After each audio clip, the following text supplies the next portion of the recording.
Muy bien, hermanos, pues yo espero que hayan podido estudiar, repasar el último estudio que les envié. Estamos aquí reunidos virtualmente una vez más ante la contingencia que estamos pasando y creo que no puedo ver los comentarios en vivo en la transmisión, pero si me escriben aquí, espero poderlos ver. ¿De acuerdo?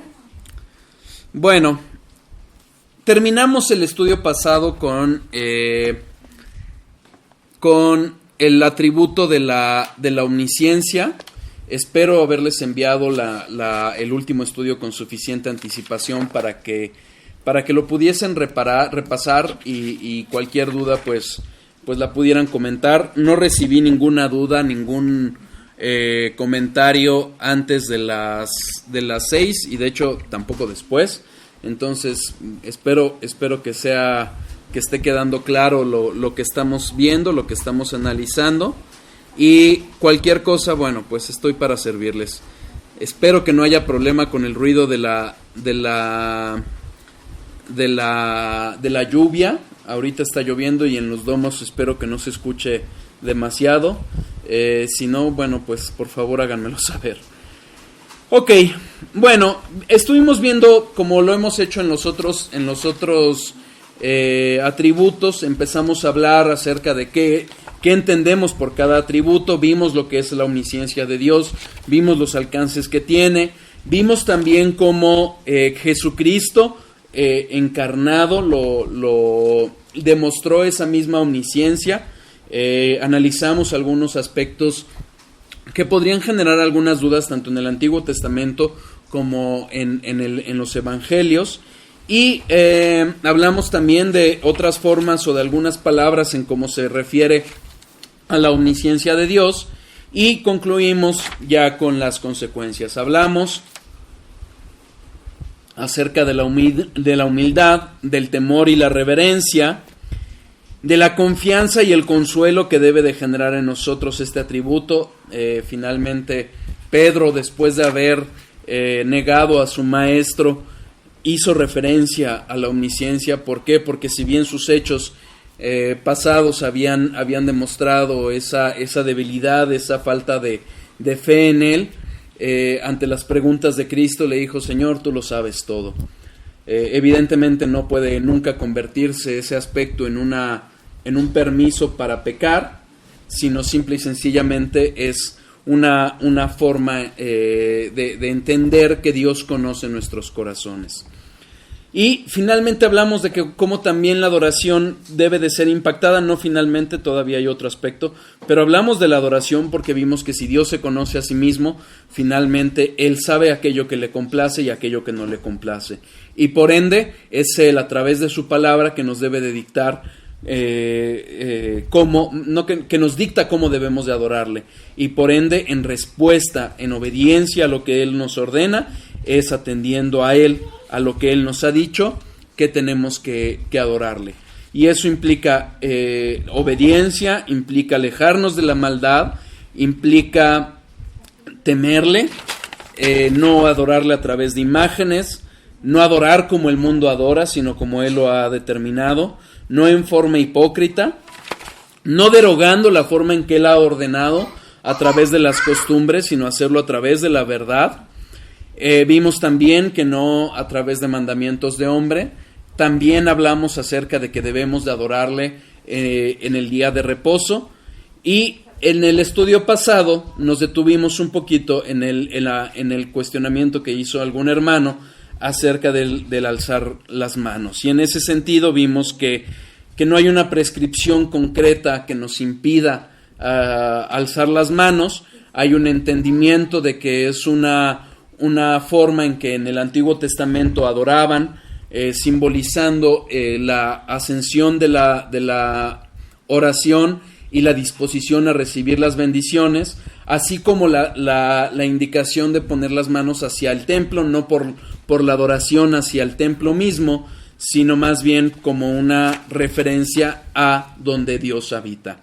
Obviamente eso fue en el Antiguo Testamento, y hoy sabemos que Dios Dios no habita nunca ha habitado en templos hechos de manos humanas, sino era una referencia que hacía a su presencia manifiesta. Cuando hablamos acerca de la omnipresencia de Dios, aclaramos este punto. También cuando hablamos acerca de Dios es espíritu. Y vimos que no debemos de caer en ningún legalismo, y el legalismo es tanto imponer costumbres como hacen algunas sectas para alzar las manos, como en negarlo porque no está prohibido por la palabra. Incluso el propio Pablo hace referencia a alzar las manos santas, y en el último estudio analizamos qué es lo que se debe de entender por ese alzar las manos santas. Obviamente hicimos una referencia a lo que es la libertad cristiana y el amor que debemos de tener para otros, por lo que puede incomodar ese alzar las manos, pero también, insistimos, no debemos de caer en el legalismo. Finalmente, lo que debemos de entender y debemos de hacer es no caer en hipocresías, y eso lo podemos hacer pretendiendo alzar las manos para sentirnos más espirituales, o también creemos que adoramos mejor o con un corazón erróneo, aún cantando himnos y salmos. Vimos también la importancia que es acerca de la adoración, que incluso cuando Nadab y Abiú hicieron cosas que no mandó Dios, murieron, al igual que Usa, al pretender detener el arca que llevaba cuando tropezaron los bueyes. Finalmente, también hablamos ahora sí de una reflexión acerca de nuestras vidas y un llamado hacia el arrepentimiento, y también hablamos acerca del punto de que cómo la omnisciencia debe de desarrollar esa confianza, ese consuelo para el creyente, pero también un gran temor a aquel que no cree en Dios, porque todo lo que hagamos o dejemos de hacer, las omisiones que hagamos, las intenciones de nuestro corazón y aún nuestros pensamientos deben de generarnos temor, si no hemos llegado a estar a cuentas con Cristo, a través de Cristo, con Dios, porque Dios va a juzgar con verdad, pues lo conoce todo. Y ahora sí concluimos con una reflexión acerca de un himno que escribió Baxter, estando encarcelado, estando enfermo, y cómo su consuelo, su seguridad estaba en la omnisciencia de Dios. Dios nunca se va a olvidar de los suyos, como lo vimos en Malaquías 3:16 y 17, y con ello terminamos el atributo de la omnisciencia. Cualquier duda, por favor, háganmela saber. Creo que todo está en orden. Bueno, vamos a comenzar con el atributo le pueden escribir a Edith, no sé si lo dije, pero le pueden escribir a Edith si tienen alguna duda o comentario, porque aquí tengo su celular y lo puedo ver. Vamos entonces a la sabiduría de Dios.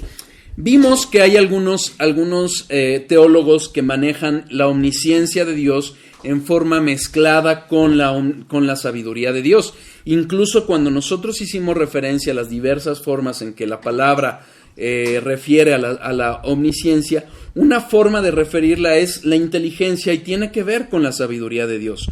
¿Por qué? Porque la omnisciencia, digamos que es una especie o una base indudable para la sabiduría. Dios, conociéndolo absolutamente todo en la forma perfecta como lo conoce, insisto, obviamente en la relación que tiene con la soberanía, el decreto, la omnipotencia de Dios, todos los atributos de la mano, Dios lo conoce todo, pero lo conoce todo perfectamente. Pero no solo lo conoce perfectamente, sino que lo usa perfectamente. ¿Por qué? Porque Dios es sabio. Si recuerdan, cuando empezamos a hablar acerca de la omnisciencia de Dios, nosotros hicimos referencia a que la palabra refiere a Dios como el único y sabio Dios. ¿Por qué? Porque Dios es el único que conoce todo lo que conoce, en la forma en que lo conoce y con la profundidad que lo conoce, dando como resultado una sabiduría perfecta y absoluta de Dios. Acompáñenme por favor a 1 de Timoteo, capítulo 1, versículo 17. Primera de Timoteo, capítulo 1, versículo 17.